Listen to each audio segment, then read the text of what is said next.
So I'm still not 100% sure what's going on, but F1 has announced this week that there's going to be an 11th team on the grid for 2026. The names attached are General Motors, Cadillac, maybe Andretti, still haven't figured that out, and Ferrari will be the engine suppliers at first. But the big change this brings is obviously 2 extra seats for drivers to fill in, so that could be maybe a choice for Bottas or Zhou to go to, maybe even Franco, maybe some F2 champions that never got to be in F1. So that is all very exciting. But anyways, let's talk about Qatar, shall we?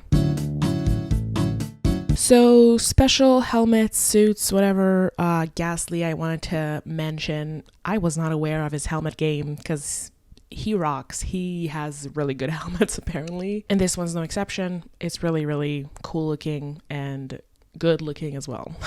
Franco's helmet, also really good. It's soccer or football, whatever you want to call it, themed because Argentina won the Mondial. I hope I say that correctly, in Qatar 2 years ago. So that's cool. And then George had a white helmet to suit their Mercedes white suits, which were a little bit of Mercedes flashbacks, if you ask me, but it looked good. And that's all what I saw personally. So Qatar is originally a MotoGP circuit. F1 made their debut there in 2021. It's a night race. It's a very fast circuit, very fast corners, and supposedly it's good for the McLarens. Now, I do want to talk about what happened last year because that was a bit extreme and somewhat controversial. The curbs were really, really aggressive to the point that Pirelli had to mandate a 17 lap, I think, maximum to run on any given tire, which made the race itself like very predictable in terms of when is everybody's gonna pit. But that also means that the driver could push every single lap, which made it extra physically challenging for them, which Qatar already is because of the G-forces you pull in the corners. And with the heat and humidity as well, some drivers really, really struggled. Logan had to retire because he wasn't feeling well. I know some threw up in their helmets. Some said that they were blacking out at parts of the circuit. And then after the race,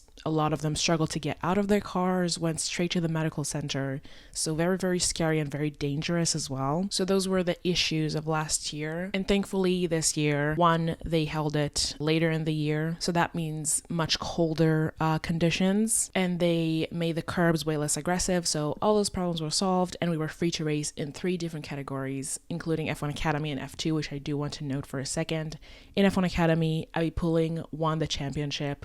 Very well done. Congratulations. I haven't been following it as closely as I wanted to, but I know that she was really dominating and it is very well deserved. Hopefully we can see her in F1 one day. And even if not, I know she has a bright future in front of her. And then in F2, Ollie won the sprint race and Paul Aron won the main race. That is his first win in 2024 and makes him the 17th different winner of the season. So if you think F1 is competitive, go watch F2. And the championship goes to Abu Dhabi with just half a point gap between Gabriel Bortoleto and Isaac Hadjar. So the McLaren driver and Red Bull driver title battle, though we didn't get an F1, we're gonna get an F2. Gabriel obviously has the Sauber sit for next year, and Isaac, I think, is a reserve driver for Red Bull and VCarb. Honestly, if I were him, I'm not sure I would want to win the championship exactly because he doesn't have a seat in F1 or another category. Because in F2, if you win the championship, you can't compete again in the next year. So, like, you know what I mean? But whatever, obviously you want to win the championship. Obviously, I don't have the right mentality, but okay, let's just continue to F1. So this is a sprint weekend, by the way, so we only have one practice. Alpine had different parts for the cars. Gasly had new nose and front wing. In Ferrari, Charles had a new floor, from my understanding, like a floor for 2025 that they're testing or seeing or something like that. And it didn't look great for the McLarens. They were supposed to be flying and topping the timing sheets, and they weren't, especially compared to Ferrari, who are obviously our direct competition, and even more with Charles, who put in some crazy laps, finishing practice half a second ahead of Lando and the entire field. And although practice isn't necessarily representative, I was a bit worried. But thankfully, the sprint qualifying went a lot better. Lando got pole, George got P2, Oscar P3, Carlos P4, Charles P5, Max 6th, Lewis 7th, Pierre 8th, Nico 9th, and Liam 10th. And the sprint itself also went well. Lando had a great start, and Oscar got ahead of George, so they were 1-2 from that point on. And then right at the end, they swapped places, so Oscar gets his sprint win that he gave Lando in Brazil. But it wasn't as easy as I would have liked it to be. The top 4 were very close for the entire 19 laps, and Lando had to slow down to give Oscar DRS for pretty much the entire thing. So we did it, but it wasn't so easy breezy. And by the way, I don't want to hear anyone ever again question Lando or Oscar's willingness to be a team player, because they have both demonstrated times and times again that they would help the other when needed. And also, by the way, it was a really risky move from Lando. Like, George was right there, and if he miscalculated it by a 10th or like where he positioned himself, George might have got him as well. And also the team said that they were happy to finish in this order, but Lando insisted. Lando said, no, this is important to me. I'm gonna give him back that win. And yeah,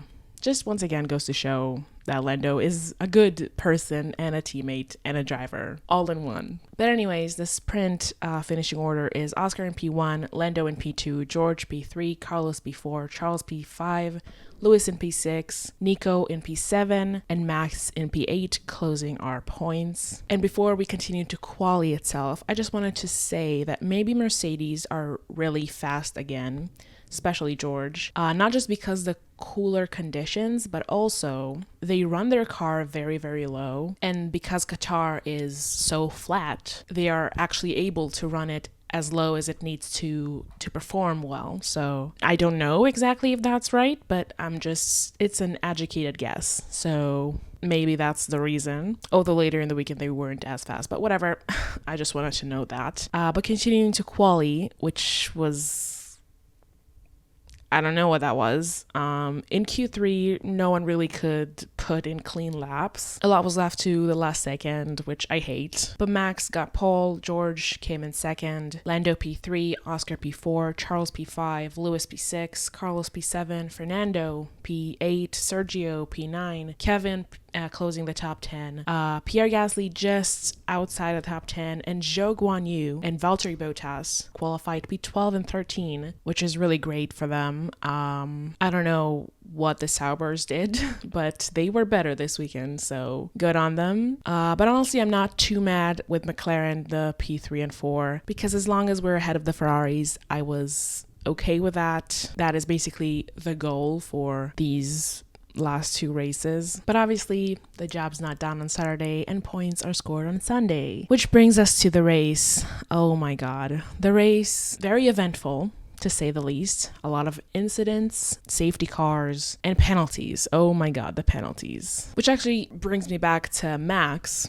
In qualifying, he got a 1 place grid penalty for going unnecessarily slowly in Q3. He was kind of blocking George Russell, but neither of them were on a fast lap. So that's a bit of a crazy penalty to start the race with. And it's just a preview of what's to come, because the stewards were really going crazy this weekend. Whatever, Max starts second behind George, and him and Lando have good starts. They both get ahead of George. Lando almost get ahead of Max, but rightfully so, was scared to go on the outside of Max. He tried to stay alive, so he backed off. Aww. She's doing biscuits on my huge pile of laundry that I'm hiding from you. Okay, sorry, where was I? Oh, lap 1, yeah. So 2 incidents. We had Nico, Ocon, and Franco had a thing that put both Ocon and Franco out of the race. And we also had a collision between Stroll and Albon, and all of that brought out the safety car, obviously. Stroll, by the way, had to retire a bit later and also got a penalty, one of many penalties given this weekend. So he served the penalty, went out again and retired the car just so he can serve the penalty and not carry it on to Abu Dhabi. The restart, we had an incident between Liam and Bottas, which Liam got a penalty for. And then the race settled for a bit, and on lap 30, oh my god, lap 30. I mean, I guess a lap earlier, so lap 29, the pivotal moment of the Grand Prix. Alex lost his mirror for some reason near the end of the straight. And that mirror, I am so mad about that mirror because it ruined 3 drivers' race. It just ruined, well, the whole thing, but specifically 3 drivers, it messed up. So a piece of debris at the end of the straight is something that needs to be cleaned up, right? But instead of calling a virtual safety car or a safety car, they just had double yellow flags out there for a while, which is stupid for 2 reasons. One, turn 1 is the best and maybe only spot to overtake. So that basically prevents anyone from overtaking. And also, more importantly, it is dangerous. And then a few laps later, Bottas runs over the mirror, which just spreads the debris all over. Both Hamilton and Carlos get punctures, and that is what takes the FIA to call out a safety car. So those are 2 drivers that the race was compromised, to say the least. Lewis was really over it from that point. Carlos did manage to recover a bit. So who's the 3rd driver, you're asking? It's Lando. Of course it is. But his race isn't ruined yet, because no, the stewards are waiting and waiting and waiting and waiting and waiting and waiting to the last literally 10 laps to decide on what happened. So I'll wait to describe it for you. And now moving on. Under the safety car, obviously, most of the grid pits. And our top 5 for the restart are Max, Lando, Charles, Oscar, and Checo. And the restart itself was really close.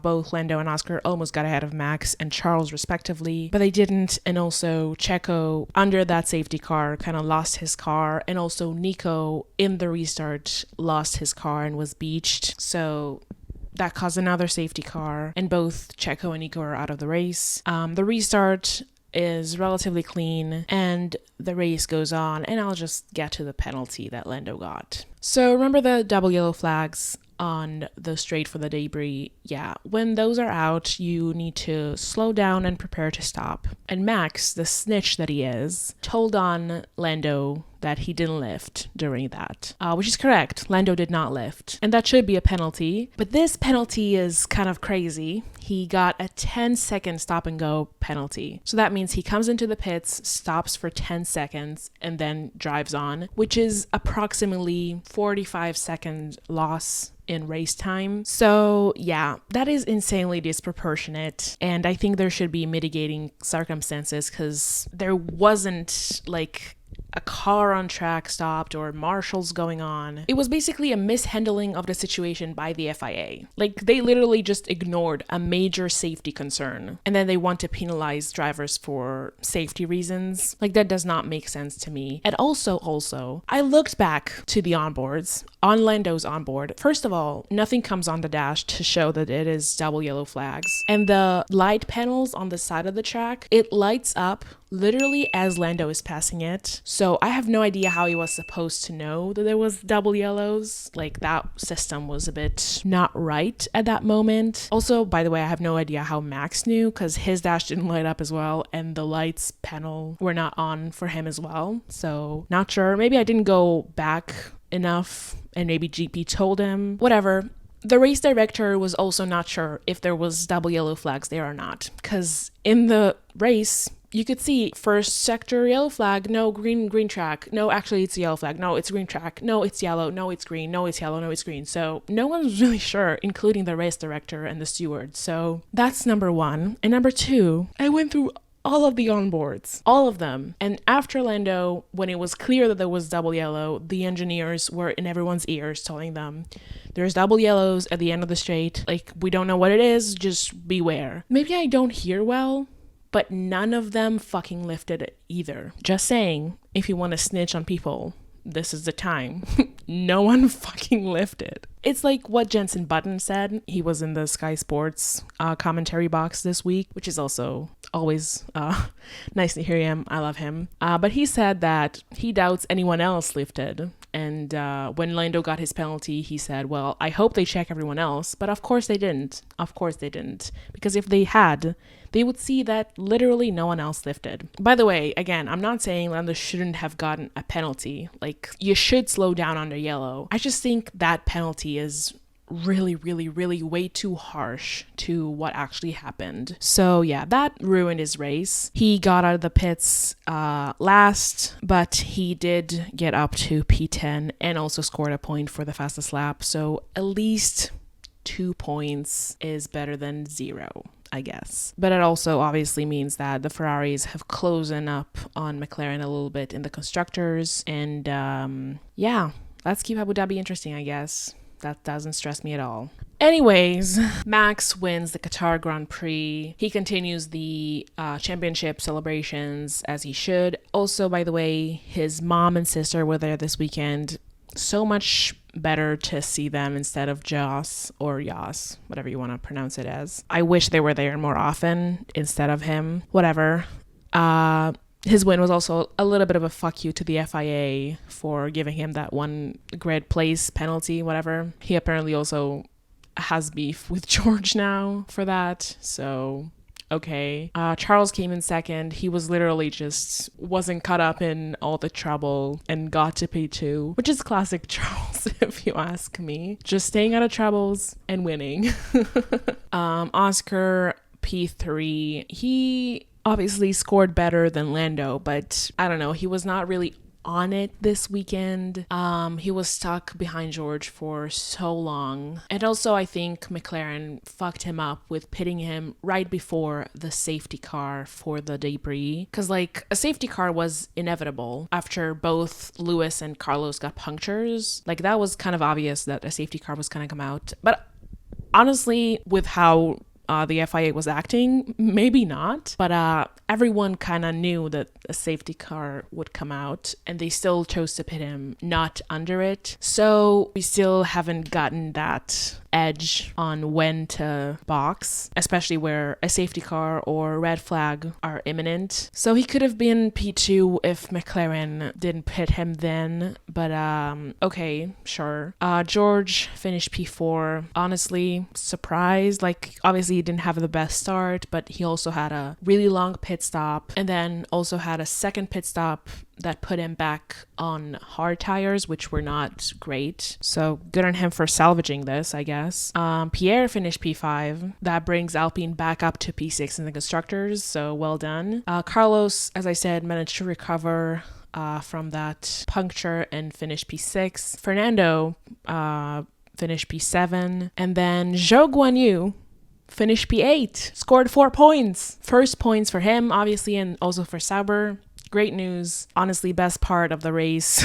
He also won Driver of the Day. Very deserved. Yeah, well done. That's a great way to almost end the season. Maybe they will be good in Abu Dhabi as well. And they'll have a strong finish. A good end to the year is good for his career. And also good for Sauber for getting any points. I seriously didn't think they could do it. Then in P9 we have Kevin Magnussen, which is a likely place for him to be. Then in P10, as I said, Lando with also the fastest lap point. Valtteri was just outside the points in 11th. Lewis was 12th, and oh my god, Lewis really did not enjoy this race. Apart from the puncture, the car didn't feel great to him. He also got a few penalties. One for speeding in the pit lane, which he got a drive-through penalty for. Since when that's a drive-through penalty? Speeding in the pit lane usually gives you 5 seconds. What is going on? So that sucked for him. Also, he got 5-second penalty for a false start. He also asked to retire the car at one point, which Mercedes said no, but then Mercedes told him, you know what, come in, retire the car.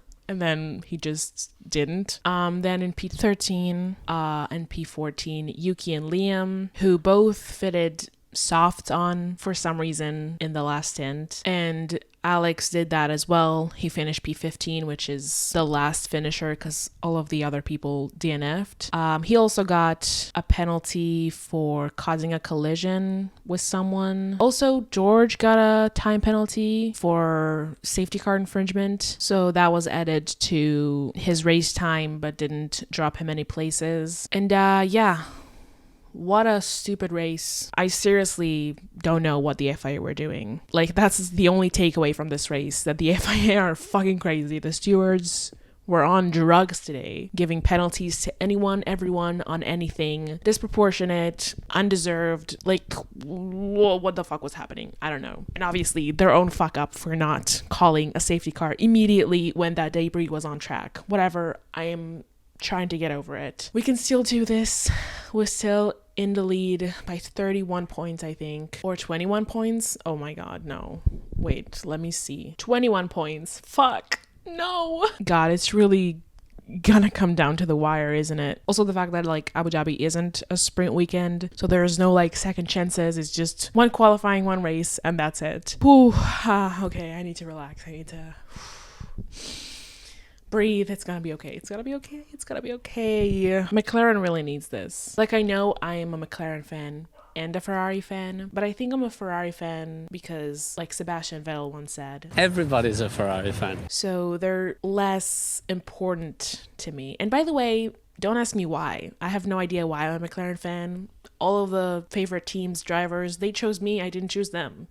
It just happened. I don't know why or how. So yeah, I'll see you in Abu Dhabi, I guess. Oh, by the way, apparently this was Ocon's last race with Alpine. They're dropping him right before Abu Dhabi, and Jacques Drouin is gonna step into the car there. It's a bit out of nowhere for me, but hopefully not to him.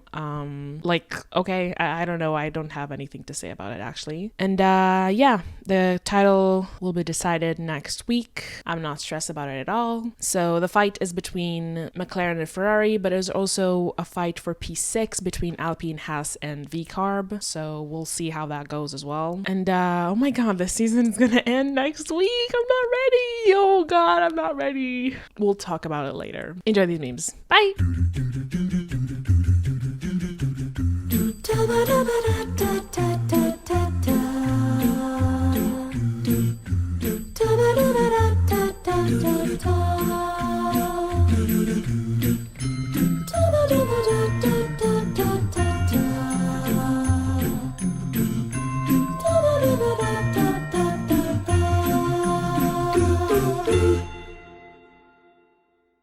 Aw, she's doing biscuits.